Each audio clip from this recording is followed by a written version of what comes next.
Hello, friends. We're back again. It's Fightful.com. I'm Actual Pearl, and I'm very much looking forward to this conversation. I'm joined from Manic Kat Records. I've got Pete, and from American Coliseum Wrestling, I have Kevin. Now, do you know who these guys are yet? No. Are you going to? Absolutely, because we're going to talk about some stuff that they've got going on. It's called Rock Out Brawl Out. It's happening March 23rd at the American Dream in East Rutherford, New Jersey. We have a lot of stars coming out from the world of wrestling and music. We're going to talk about that and a whole lot more. First of all, Pete, Kevin, thank you for joining me. How are you doing? Good. How are you? Jay, thanks for having us. Wonderful. I'm great. I'm excited to talk about the show. Listen, let's get right to it. We can talk about who's going to be there, and we will, but I want to know how this all came together. How do we get to Rock Out, Brawl Out? How do we get to this cross-section of music and wrestling and putting shows together like this? I mean, do you want to take this one or Sure. So, 5 years ago, I decided to launch ACW to kind of give a space where, guys who weren't indie darlings could come out and apply their craft, try to tell some story-driven events, and then also, present shows in a way that try to emulate the giant experience you get with WWE, right? Instead of it just being match, we're going out there, we're going to make some memories. We're going to create a lot of energy. We're going to have as much fun as possible and try to create some brand new fans. So, I think through a mutual friend, I met Pete. We were going into our first mall show at the Palisades Mall in February 2020. Mm-hmm. So, which tells you, what we were running up against. We got together and I asked Pete if he had ever seen the movie Body Slam. I did. I know exactly what he was talking about. Me being an 80s baby, I'm like, who doesn't love rock and wrestling? It works together. And, so we threw it together at the last second. And, it was a tremendous success. After a 2-year vacation, we relaunched again. And then, it's just a concept that I love. Pete and I have a great working relationship. We actually just formally announced an official partnership. Yep. And, we're looking to take the Rock Out Brawl Out concept, as many places as we can. So with that in mind, we're going to have some live performances from Manic Kat Records roster members. Just happy to be here, and Cult Classic. Pete, tell me a little bit about those two bands and how they kind of got involved with the show like this. So for them, they're all wrestling fans too. I mean, most of my roster is big into wrestling and big into that whole storyline driven, and they're entertainers and performers just in a different medium, right? So they love that whole concept and that kind of theatricality and that kind of space. So for them, kind of going to them, they were just 100% in. Someone wanted to be hit with chairs, tables, the whole 9 yards. And I'm like, okay, guys, we're getting a little too crazy, but, everyone was totally on board. And the concept when I pitched it was a no-brainer.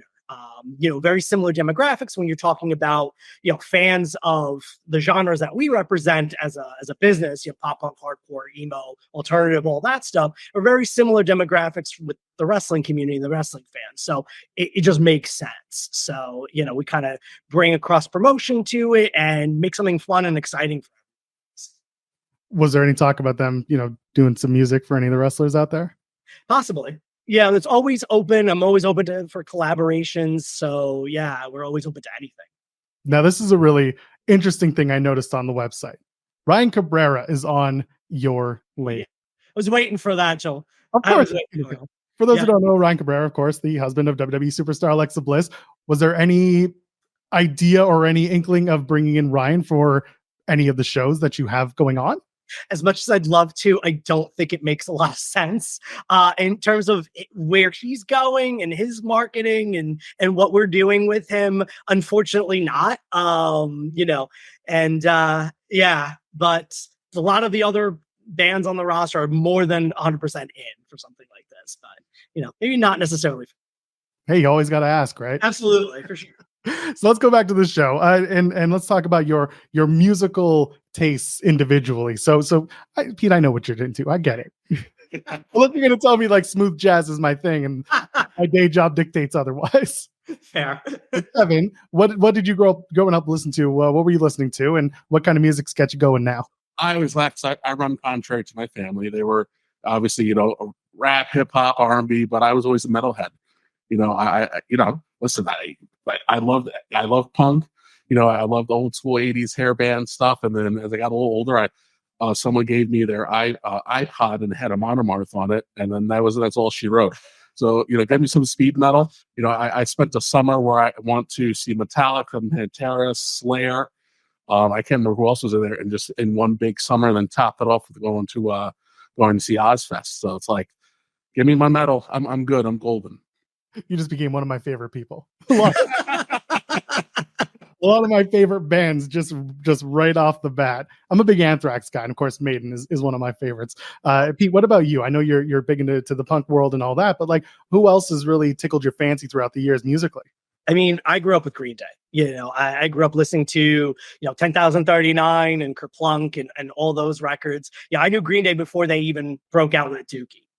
So for me, Green Day was a big influence. And then, everybody in like that Clash, Ramones, Sex Pistols. So old school punk rock, the old CBGB's kind of vibe. And then everything to like that new wave, because I was in the North Jersey scene coming up, Census Fail and in Plainview, all the drive-through acts, like pop punk, emo, screamo stuff. So yeah.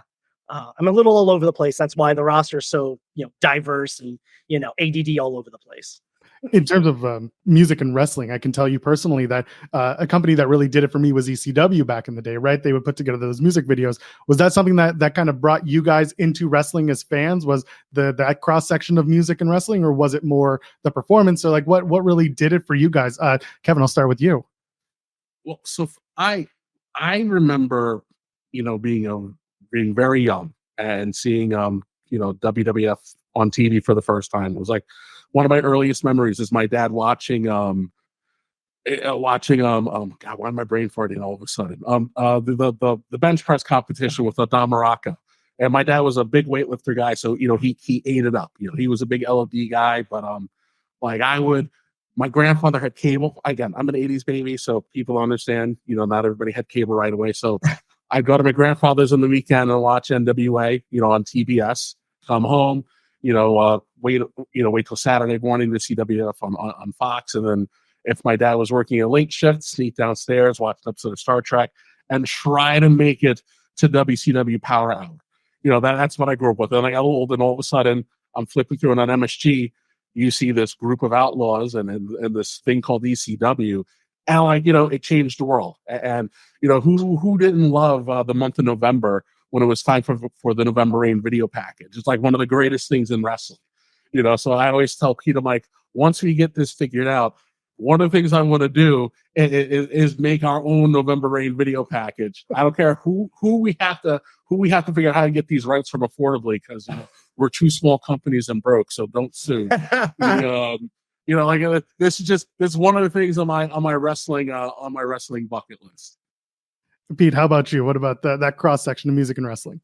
I really think for me, it was more of like a later in life kind of thing, where it definitely was like a ECW, but even, going back to Body Slam, like getting, very old school. When did that movie come out? Like early 80s, mid 80s, something like that. So, watching Roddy Piper, watching that whole thing, kind of Tonga Tom, the whole thing going on, I was just like, this is so cool. Why is it no one really done this concept, like even on a touring level? This is amazing. We should totally just do this. And it's something that I've always wanted to get involved with, and finding the right partner was great. Just kind of fell together, honestly. So it was legit a random side conversation. Yes, where I realized, wait, you own a record label, you don't just like the stuff, why don't we? And that was it. That's the way to do it. I mean, it's the side conversations that create big opportunities. So March 23rd, Rock Out Brawl Out.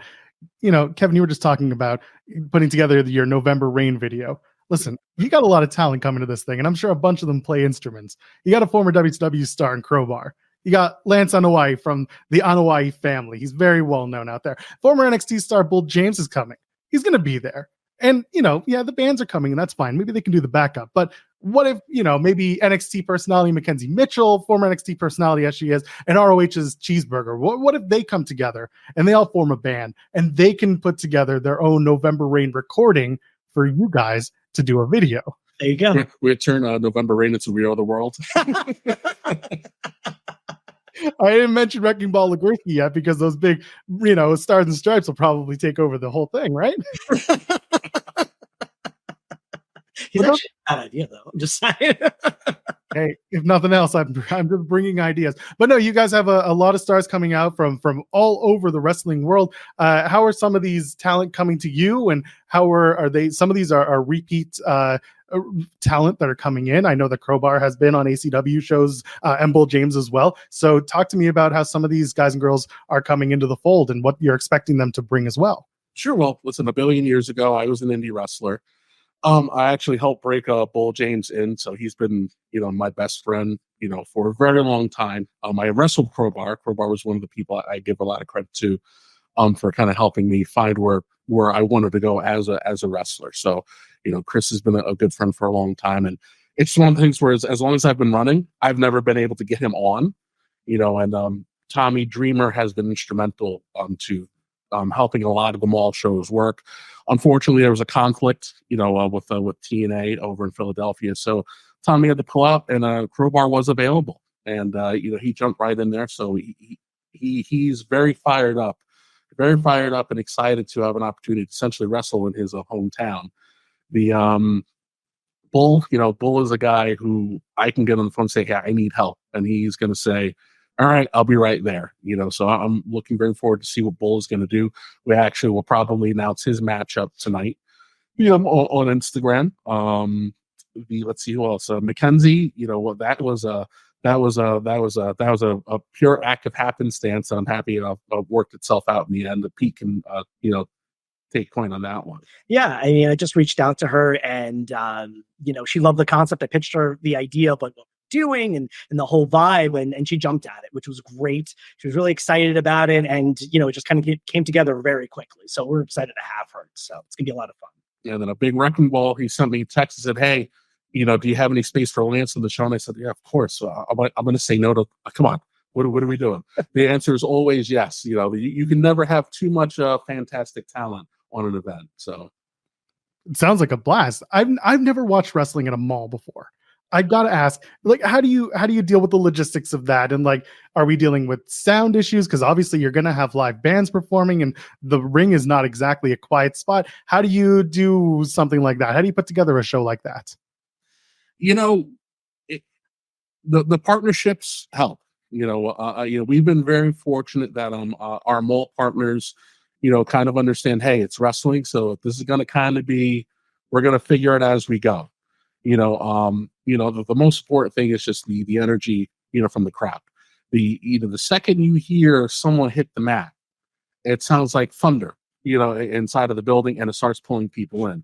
After that, once you hear the band playing, people want to know what's going on, and then you just watch that crowd form. And for the malls that we've been in, we've broken attendance records, by tremendous numbers. So we're looking very forward to see what we can do inside of the American Dream Mall. But the sound issues, hey, that's just an experience thing. One year we were way too loud, drove everybody crazy. We adjust. We see how it works. But in terms of the matches, hey, for a lot of these guys, it's the equivalent of their WrestleMania. So they're going to go out there and they're going to give you everything they got. Because it is a chance to shine. These particular shows are the main reason why I kind of go through the pain and suffering of trying to promote, is to give these guys an opportunity to get their name out there and create some memories and new fans. As long as nobody's coming on stage and just turning down the amps. No. I've had that before when I did the bar gigs. It's not fun. You don't want to no.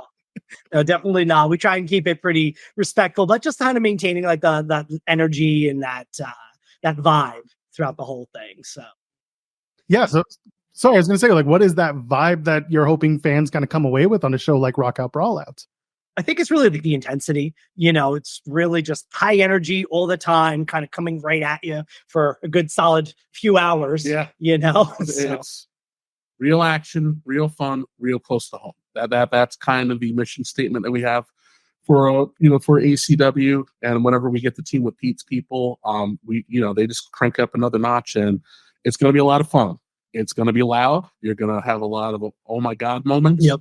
And just it's really just come on down and see what we're all about, and understand that I dare you to find someone who's going to give you a more thrilling experience. As we start to kind of wind down here, I'll ask you both your favorite wrestling theme growing up and maybe now. Who are your favorite wrestlers' wrestling themes? Start with Kevin. All right, it's too many to list. It's too many lists, but top five. So Slick, I love Jive Soul Bro. LOD, Dusty's WWF theme. Although it's unpopular to talk about him, No Chance in Hell. And honestly, I guess I would have to. You gonna go into a new school or no? I You're guess kind of keeping it super old school. I it's he only gave me 5, so I'm Sophie's choicing my way, because I don't, just for the sake of getting them in there. The Hollywood Blondes theme song, I think that is the hardest theme song in wrestling history, and it doesn't get enough credit. Okay. All right, Pete, I'm listening. Your turn. I got to go more new school, unfortunately. Definitely. Maybe because of the fact that I just kind of started really diving back into the whole thing last few years. But Cody Rhodes, that theme song is great. I think it's huge. Oh boy, definitely Randy Orton. That one's definitely another big one for me. Edge. Or however Alter Bridge. Yeah, Alter Bridge, yeah. But Edge, but now it's he goes by Adam Copeland, at AEW. I don't know. I don't know if I have another top. I think those are like my top 3 if I had to pick. Yeah. I don't know. I can keep going. Yeah, I'm sure you can keep going, but I'm a little bit more picky. This is what's really cool to me, is that, Pete, you're picking mostly artist made theme songs, or songs that were already created by other artists that were then used for wrestlers. And then Kevin, you're going the opposite. You're using, people who have made themes for wrestlers. And I think that's kind of interesting. Yeah, I don't think that was on purpose at all. I think that just kind of happened, to be honest. Hey man, it's how the brain works. You got the music guys, you got the wrestling guys, and somewhere in between we've mixed. It works. Exactly. It's all going to work March 23rd at the American Dream in East Rutherford, New Jersey. Rock Out Brawl Out. It's presented by Manic Kat Records and American Coliseum Wrestling. Pete, Kevin, please go ahead, plug everything, and then we'll say goodbye. Good deal. Yeah, definitely go over to our website. There's tickets available. Please go ahead. There's signings opportunities there too. It'll be a great time. I'm looking forward to it. And just check out some of our bands too. ManicKatRecords.com, and then on all our socials at Manic Kat Records. And immediately after Rock Out Brawl Out, please come follow us back home to Haverstraw, New York on April 27th, and then on June 15th? Yes. And then we're going to be in the July 13th. We'll be at the Gallery at Crystal Run in Middletown, New York for our next mall show. And other than that, just follow us on Instagram. ACW, what is it? ACW _ Coliseum? I can't remember. I'm brain farting. I'm too much focus. You got me hooked on the going and picking my top 5 ACW themes now. But follow us on Instagram. There are always new shows, and hopefully we'll have a more Rock Out Brawl Out themed shows coming soon. Definitely. We'll absolutely add all of this into the description of the video. And of course, you know what? In the comments, they'll all drop their favorite music from the wrestling world. How about that? Okay. Go check them out. It's Rock Out Brawl Out, March 23rd, again at the American Dream in East Rutherford, New Jersey. It's American Coliseum Wrestling, ACW, and Manic Kat Records. Guys, thank you so much for joining me. For Pete and Kevin, I'm at Joel Pearl, JOELPERL. Ladies, gentlemen, friends beyond the binary, we'll see you in the next one. Cheers.